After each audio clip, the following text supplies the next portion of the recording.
Bismillahirrahmanirrahim. Assalamualaikum warahmatullahi wabarakatuh. Alhamdulillahirabbil alamin. Allahumma shalli ala sayyidina Muhammad wa ala ali sayyidina Muhammad. Amma ba'd. Selamat pagi semuanya. Bagaimana kabar pagi hari ini? Semoga semuanya dalam keadaan sehat walafiat, keluarga kita semua dan kerabat-kerabat kita semoga semuanya dalam keadaan sehat walafiat baik dunia dan akhirat ya. Amin amin ya rabbal alamin. Seperti biasa sebelum kita memulai pelajaran, mari kita awali dengan pembacaan basmalah bersama-sama. Bismillahirrahmanirrahim. Silakan buka buku tematik 4 tema 4 halaman 158 ya. 158 kita akan belajar bersama mengenai nilai keteladanan bekerja ya. Di sini ada beberapa hal untuk disimak ya adik-adik ya. Pentingnya memiliki semangat kerja ya. Dalam suatu pekerjaan atau dalam suatu yang kita harus kerjakan itu sangat berpengaruh dengan penting yang dinamakan semangat kerja. Karena suatu pekerjaan diiringi dengan kesemangatan, maka pekerjaan tersebut bisa-bisa sangat berhasil atau memuaskan. Berbeda dengan hal yang bekerja tidak diiringi dengan kesemangatan ya, maka bisa-bisa tujuan dan keinginan yang dikerjakan tersebut belum tentu maksimal karena tidak diiringi dengan kesemangatan. Makanya dalam nilai keteladanan bekerja seseorang itu sangat berpengaruh dengan diiringi dengan semangat kerja ya. Semangat kerja adalah kemauan atau dorongan kepada seseorang untuk giat bekerja ya. Dorongan tersebut bisa berasal dari diri sendiri atau dari orang lain. Nah, inilah salah satu dorongan semangat bekerja. Semangat bekerja dalam diri sendiri itu ada pula yang disebut dengan motivasi atau dorongan. Jadi dalam diri sendiri itu ada dorongan yang harus kita punya. Contoh kalau diri sendiri ya, dorongan dari dalam diri sendiri seperti kita mempunyai keinginan yang sangat tinggi. Oh, saya cita-cita mau jadi orang kaya ya. Keinginan saya mau jadi orang kaya, cita-cita mau jadi dokter. Nah, berarti harus ada dorongan. Apa dorongannya?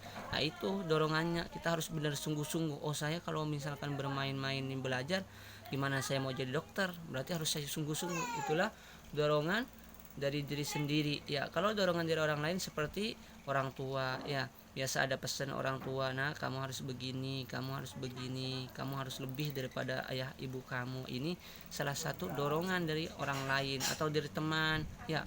Lihat dari teman, oh teman saya jadi orang sukses, kenapa saya enggak? Ini salah satu dorongan dari orang lain. Paham ya?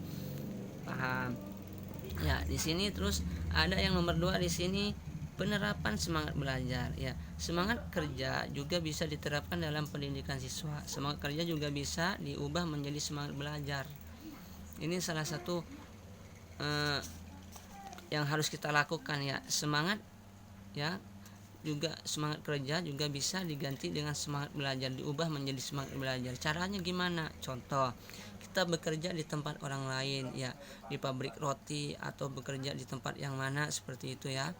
Gimana caranya supaya bisa diubah menjadi semangat belajar? Contoh ya, contoh tersebut yang kita bekerja di tempat orang lain, kita harus ambil cara bekerja. Oh, contoh bekerja begini ya, di perusahaan begini caranya, begini begitu begini ya. Suatu saat kita ambil ya, sambil bekerja sambil belajar, diubah bukan bekerja doang, bukan bekerja saja, tapi kita ambil bekerja supaya kita bisa kedepannya tidak bekerja terus. Karena kalau kita bekerja terus capek. Gimana caranya? Kita ambillah pekerjaan tersebut menjadi suatu pelajaran, kita pelajari dan menjadi orang-orang yang benar-benar bisa memahaminya ya. Di sini ada kan, paham kan di sini, supaya kita menjadi orang bos, bisa menjadi bos ya. Di sini ada peralatan teknologi sederhana ya, menggunakan teknologi modern. Kita singkat ya, seperti apa ya peralatan teknologi modern tapi yang sederhana. Contoh ya, gergaji ya, ini salah satu contoh ya. Terus di sini kemudian ada peralatan teknologi yang modern seperti alat bor atau yang lain sebagainya yang bermesin seperti memohon kayu ya, pemotong kayu tuh. Nah, ini salah satu alat teknologi yang modern. Kalau yang dulu kan ada yang bisa menggunakan, kalau memotong kayu bisa pakai golok atau kapak. Sekarang kan ada tuh yang modern, cuma yang sederhana, tapi ada yang lebih modern lagi ya, seperti alat pemotong kayu yang seperti ini ya, pakai mesin chainsaw ya. Nah, di sini ada juga selanjutnya nomor 3, manfaat teknologi modern dalam kehidupan sehari-hari. Nah, di sini ada manfaat teknologi meringankan pekerjaan, banyak manfaatnya ya. Bisa online kalau HP ya, ini kalau contoh HP bisa online. Kalau contoh HP bisa menghasilkan apa namanya, mengetahui informasi di luar yang belum kita pernah ketahui ke luar negeri, cuma di dalam HP sudah kita tahu. Ini manfaat teknologi yang modern ya. Di sini adalah contoh ya. Di sini adik-adik untuk bisa membuat atau menyebutkan alat teknologi yang lainnya. Di sini masih ada nomor 2 dan nomor 3 kosong dalam kolom tersebut. Adik-adik untuk bisa membuat di buku tulisnya menyalin seperti ini. Contoh yang nomor 1 ya, telepon genggam HP ya.